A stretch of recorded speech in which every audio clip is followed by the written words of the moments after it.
Hi everybody, welcome back to HHTV's Principle of Learning. I'm Dave Thomas. Principles of Learning, as you know, is a great chance for you to obtain information. It's all about the happenings in our school, the people who run them every day, and a little bit later in the show, we're going to continue to highlight people in every one of the schools that we highlight here on the program in our Spotlight segment. But for now, let me introduce today's guest, the principal of Crooked Billet Elementary School, Ms. Kelli Sendel. Kel, how are you? Good, how are you? Good to see you back again. Absolutely.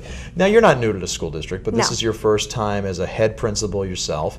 And, well, first of all, at Crooked Billet, we'll talk about the special things about Crooked Billet throughout the show.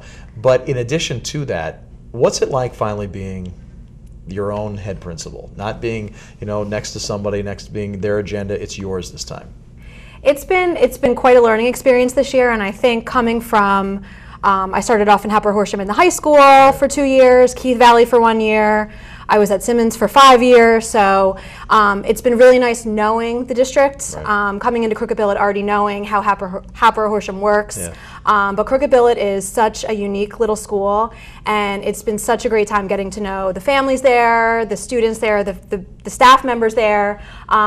But it was really nice going into it, already knowing how the district runs, and everybody at Crooked Billet has been so welcoming, and it's been fun. I can't believe it's already April. So yeah, really.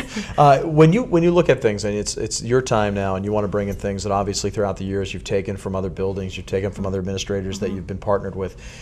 When you want to have this be, Crooked Billet especially has its own thing in place already, very much so. But when Kelli Sendel comes into a building, what have you done as a principal to establish, well, this is my style, this is how I see things. What is that style? I've this year tried to make an effort to learn how the building has run in the past years before I arrived. And I have really made it an effort to try to get to know teachers and get to know staff members and parents and figure out what they love about Crooked Billet and what they never ever would want to see changed about Crooked Billet, and ideas that they have and opinions that they have. So I've really been making an effort to be visible, to be in classrooms, to be at events, to be at after school and evening events, and to just really talk to parents and family members and figure out where they see Crooked Billet going and what they love about the school. And I don't want to come in and change anything that's working. If things work there and people like them, I have no problem continuing those great programs. So I've been being visible and talking to a lot of people this year in my first year, trying to figure out, like I said, what works. If it's not broken, don't fix it. And we've been around long enough to know that the people of Hatboro, especially in that part of town, they love that connectivity. They want to be part of that school district. They want to be part of that school because that is their identity down there. And even when kids come up here to the high school, where'd you go? Crooked Billet. They stand up a little prouder. They know that's my school. That's my thing. So it's great that you connect them like that. Let's talk a little bit more about you.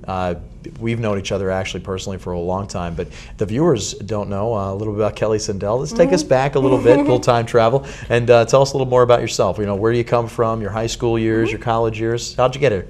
I actually am a Jersey girl. I was born and raised in Jersey. That is my second grade class picture. We're going to publicly embarrass you first. Publicly embarrass me. So I grew up in New Jersey. I went to elementary school, high school, and college, all in New Jersey.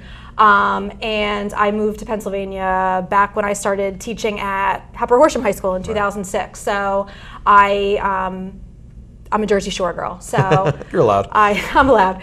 I went to the college in New Jersey, formerly Trenton State College, and I actually started off as an engineering major in college. I wanted to be an engineer, and actually I always wanted to be a teacher, but I thought engineering was the way to go. And I started off college, and I did not like it, so I immediately switched to education. And I had a guidance counselor in high school that always suggested that I become a teacher, and I just should have listened to her all along. So switched to education, got my degree in education, and then taught for a few years and went back for my master's degree. And I remember when you were here, you taught math, and then obviously that stays with you. And so it's ironic that the first thing we're going to be talking about today is the math and technology portion of what's going on at Crooked Billet these days. I know we have some pictures to talk about during that too, but obviously that's been your passion throughout, even without going to school to be an engineer and finishing that way.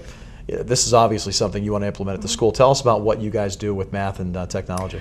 So this year we had our first annual Math and Technology Expo, and we had a number of teachers and staff members sign up to come back. It was on a weeknight. They came with their children, and we had stations set up around the school where the family members and the students could explore different math and technology programs, apps, different projects that are going on. So we had a number of teachers show up showing our Everyday Math eSuite, our First in Math, programs that we have on our iPads, QR code readers in the hallways. And the parents really enjoyed being able to just freely walk around the school with their kids and explore all the technology that we have at Crooked Billet. So it was successful, and we did. We had, like I said, a number of staff members that came back that night to show what they do in class every day. And that's obviously something you're passionate about, so you want to make sure that these kids, even 4th, 5th grade, even before, they're getting some of that technology that the world's already doing. They want to get it as early as possible. And a number of the parents that came that night were parents of kindergarten and first graders, and the families were just amazed at watching their kindergarten and first graders pick up the iPad and open up this particular app and pick up the iPod Touch, and how they were amazed at what they've learned. Yeah. Those of us with little kids know. Right. They're just instant. They're just doing it. Thanksgiving, I've talked with you many times for Feed a Friend around the holidays. You guys do a significant amount of fundraising down there for the needy families in your district. Tell us a little bit about what you did for Thanksgiving. So for Thanksgiving, actually, it was one of our student council initiatives. They had initiated a Thanksgiving /holiday food drive. We had canned food drive, and we had boxes set up in the hallway for all the students to bring food in, and then we divided that food up to distribute to families for Thanksgiving and the holidays. So we collected a number of cans of food to distribute to a handful of Crooked Billet families, and the kids loved watching the number of cans grow in the hallway every day. And we had our student council work together to bag it all up and make sure that each bag had, full meals in it. Oh, it was great for because students. and when we do the district-wide effort here at the high school too, it was so great hearing from families be like, "Well, I'm already part of the Crooked Billet drive." We're like, "Listen, it's all good. You can never have enough." So it was a wonderful effort. Acceptance Day is always neat to see when we come around MLK Day, and you guys have a special take on that because the way you embrace it looks a little bit different than it does in other schools, and you guys really kind of hone in on that. What's yours look like down there? So we have our Acceptance Day is always held the Friday before Martin Luther King Day, and we really try to plan programs and activities for the students that let them learn tolerance, learn diversity, also experience community service. So we had a number of speakers come in this year to talk about living with physical adaptations, therapy dog, living with deaf parents. And we worked with the Giving Tree this year as our community service project, and the Giving Tree came in and worked with each grade level on a different project where they made up bags for different shelters or children's wings of hospitals. And we had an assembly that day, a mix-it-up lunch that day. The whole day is designed to expose the students to different levels of acceptance, and we try to put a different spin on it every year. Yeah, and the spin that I really appreciated too. A lot of people at MLK, and it's immediately like racial acceptance of all races, but you guys added that level to it, which is it's everybody. It's special needs kids. It's everybody. We tolerate everyone. I love that. And we actually our theme this year was care about me, care about you. So we had a picture that was just shown. We had somebody from the Y come in to teach the students yoga, and because we felt like it was important that in addition to caring about others, they also learn to care about themselves. So she taught them the mind, body, caring about yourself and taking care of yourself too, which I thought was unique this year. It was a different spin on it. We'll go to our next piece of video because the Olympics actually had a little home at Crooked Billet this year too while they were happening over there in Russia. What did you guys do? One of our 5th grade teachers, Mrs. Hood, had asked if she could integrate an Olympics project into the school. So her class learned about the Olympics, and they talked about the different events, and they wrote about it. They did medal counts as each medals were won each day. We did an opening ceremony the day of the Olympics opening ceremony where they did a slideshow. They taught all the students at Crooked Billet about what the Olympics were and what the different events were. And then we actually had a class Olympics competition where they came in and they competed in different Olympics events, where we had the figure speed skating events. They used paper plates across the gym floor, and we had the scooters to simulate luge. Oh, that's awesome. So all the classes competed, and our HSA donated medals for all the students. So it really got them excited about the Olympics going on. Did you try the luge? No, actually, I would have totally tried the luge. I tried the skating event on the paper plates. So I would have totally been on the luge. That would have been great. But that's so creative. It was creative, and I appreciate Mrs. Hood doing that. And she said she remembers as a student, she was so excited when the Olympics were on. She remembers doing a project in middle school, elementary school about the Olympics, and she wanted her students to be that excited about it as well. So, and I think we assume as adults a lot of students know what's going on in the world. We just assume they know what the Olympics are, but it really allowed her class to teach the students to teach the whole school about the Olympics, and then to see to simulate the activities. Plus geography alone. Geography, you're obviously checking out the map where these countries are. That's great stuff. Exactly. So it was like a 2-3 week project at school. All right. We'll keep with the physical activity vibe here for a second. Jump rope skills. How are yours, first of all? I'm a good jump roper. Good. So you can model this for them. I can model jump roping. Yes. So what did you guys do for heart awareness? In the month of February, we have Jump Rope for Heart. So our PE teacher, Ms. Vecchione, we did an assembly for the students where those are some of our 5th graders demonstrating jumping, where she got the students really excited about jumping rope, and she let the 5th graders model nice. Jumping, bouncing the basketball as they jumped. We had the assembly where they demonstrated. They jumped rope during gym class and at home, and they got donations for American Heart Association, and she had the big bulletin board in the hallway where our goal was to have 100 donations. We didn't want to pick a dollar amount, we just wanted 100 donations. So we got up to like 102, I think, 103, cool. And their reward is at the end of the year, her and our music teacher are going to work together to teach the students the cups from Pitch Perfect, the movie, where they do the cups. So that was their incentive to bring in the money, and they did. So that's so cool. I don't know how we're going to work that in, but we promised them. You got to let us know. We'll come back for video of that. Right. And especially if you have a starring role in that, because that's always the fun part is when the principal puts himself out there. Yeah. But not only like if they call you out and be like, you can't jump rope, like I can. Yeah.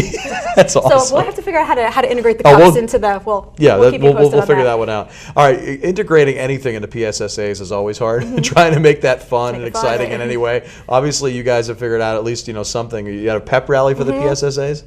I met with our 3rd, 4th, and 5th grade teachers back in December, and every year at Crooked Billet they pick a theme for PSSAs, and this year we had a Twitter theme. So we had a couple of pep rallies. We had an initial pep rally called hashtag Let's Get Started, and then we had another one, hashtag Bring It On. We had a Parent Day, hashtag Show What You Know. We had them all sign a pledge saying that the pledge is here that they will, work hard, try their best. They signed a Twitter bird. We had them hanging in the hallway, and we really just try to get them excited about taking standardized tests, which it is what it is. It's a hard sell. So we had a number of parents show up for the family open house that we had. It was on a Friday morning, a couple weeks before PSSAs. We had a number of 3rd, 4th, and 5th grade families show up, and the students brought them up into their classrooms, and they showed them what they know. They showed them their test-taking strategies and how they answer open-ended questions. And I felt like the kids were excited about PSSAs and it seemed to work. Pep rallies and incentives. We gave them Twizzlers with don't let your brain get twisted. That was our theme. That's awesome. And it was fun. It's fun. I mean, we try to. We might have to try that at the high school. Grade. Yeah, I don't. Right. Twizzlers and show them what you know. Show what you know. Let's go. Don't know if it would have quite the same effect, but 8, 9, and 10 works, year olds got excited. If it works, we're all borrowing it. Right. Because whatever works, we'll steal it. All right. Now, of course, we have the one every year, and this is the thing. And correct me if I'm wrong, but when you took over the job at Crooked Billet, you had to be looking forward to this one. Crooked Billet Day coming up. It's a month away. That has to have a little bit of a buzz to it. When you take over that building, you are now the new shepherd of Crooked Billet Day, and that's a big deal. You know, explain what that's well, like. and it's funny because as soon as I got the job as the principal of Crooked Billet, the first question people ask me is, do you have your Crooked Billet Day dress yet? I'm telling you. So my Crooked Billet Day dress is being made as we speak. Okay. And it's funny because I've always attended Crooked Billet Day. I'm sorry, you get it made? I'm getting it made, yes, by a member of the community is making it for me. And it's funny because I've always attended Crooked Billet Day as an administrator, as a fellow administrator, but I just never pictured that I would be the one standing up at the podium. So we have our first Crooked Billet Day rehearsal next week, and our 5th graders are learning the Virginia Reel as we speak, and I think it's really neat that we have something like that. Crooked Billet has so much history behind it that the whole school, it also blows my mind coming from a big school that the whole school can fit on the front yard of Crooked Billet. So that's, and all the parents and the community parents behind and the them. teachers, right. So I'm looking forward to it. We're hoping for a nice sunny day. May 1st has to be sunny. Well, you know, your inauguration here into being the first principal, the first year's principal, you have to bring good weather. I have to bring good weather. That's the omen, I'll talk right? about you if you don't. You're that principal who brought the rain then. I don't want to be that person, right. But getting back to that too, I mean, getting back to the whole feel of Crooked Billet, you know, now that you are coming close, and that day kind of just encapsulates the Crooked Billet feel, being, you know, if not the only, I always forget if it's the only or one of the only elementary schools built on a battlefield of any kind.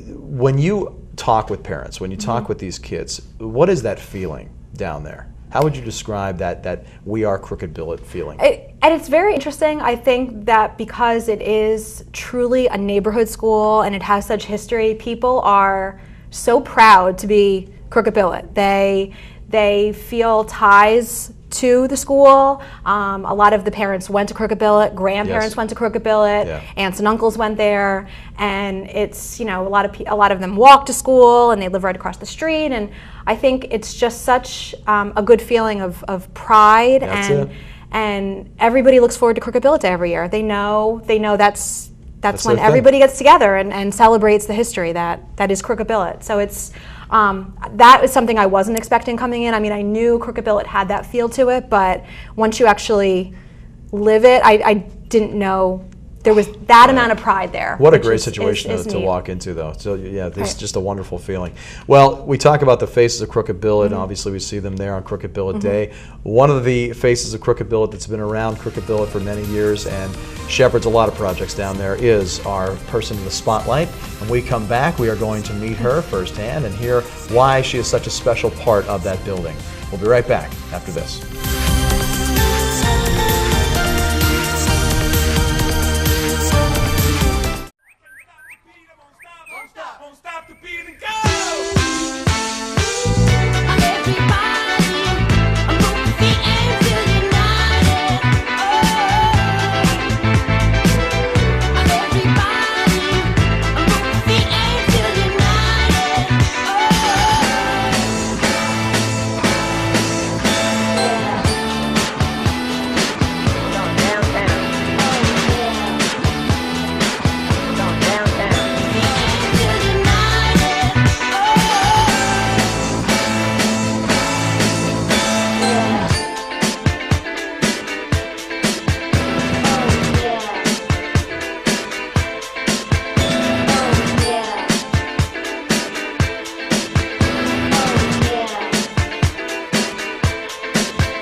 Give it up for all the dancers.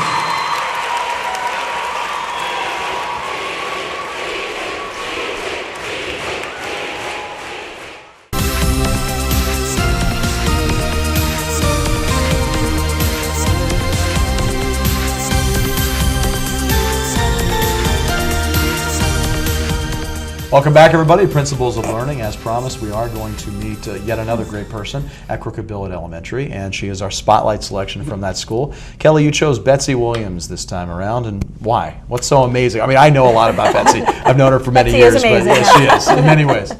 Betsy, along with one of our first grade teachers, Beth Treskevich, advises our student council at Crooked Billet. So I thought it was really cool what Betsy and Beth had done with student council this year with the community service projects and school spirit projects. So I wanted to bring her so she can share some of the great things that she's been doing. Great. Tell us all about it. Thank you so much, Kelli. Along with Betsy Treskevich and I, as Kelli had mentioned, we broke up for every month to have a community service project so that the kids get a feel that there's more outside of themselves and to see that they have a responsibility to take care of their community around them, both the local community and the community at large.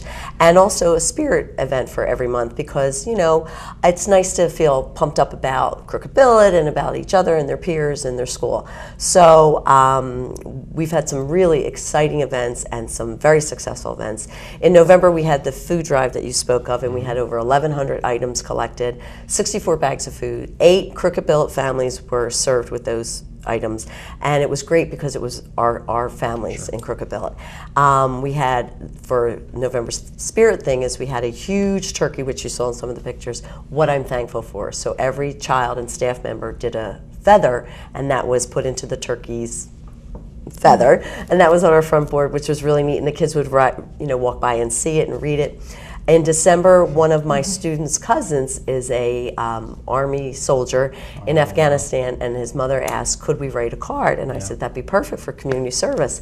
So the whole school wrote cards and letters to he and his unit, and they loved it. They loved it.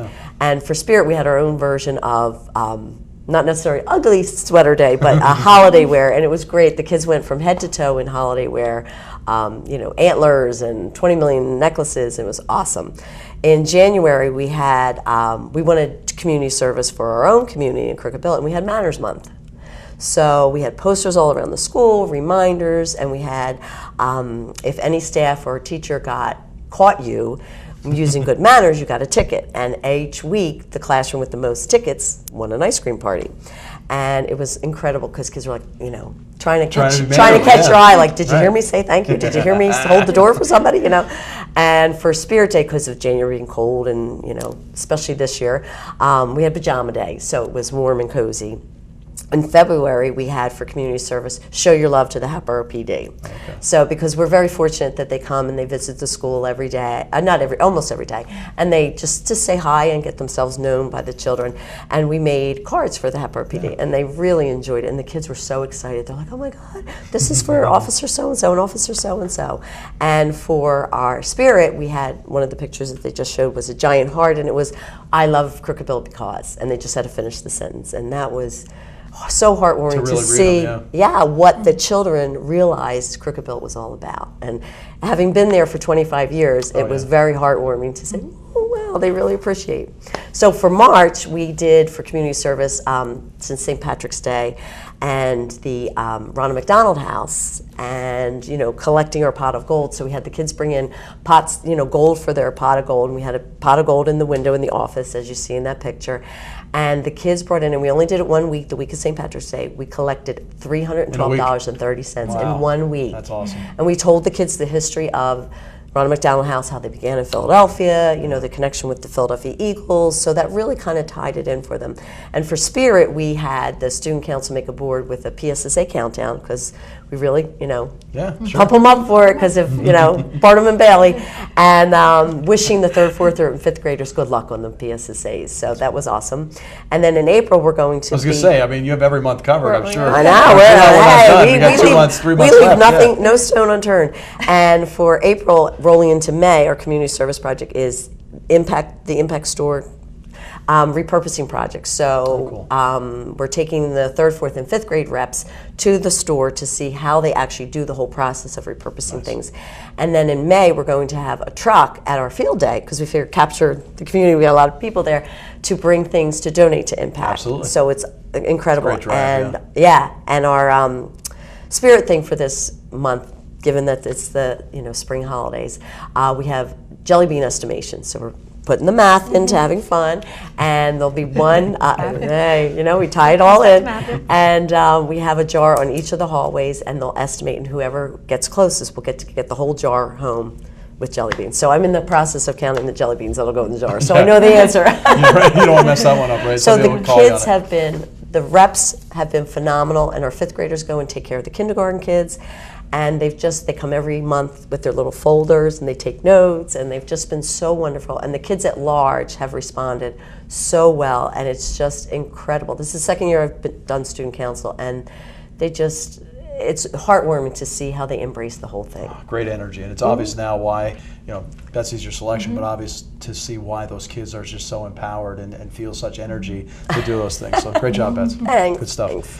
And that's going to wrap it up, actually. Great. So I thank both of you guys for being here and joining us and sharing all that great stuff about Crooked Billet. Thank you. And that will wrap up this edition of Principles of Learning. As always, thanks for watching all of our programs here on HHTV. I'm Dave Thomas. Thanks for watching. We'll see you next time.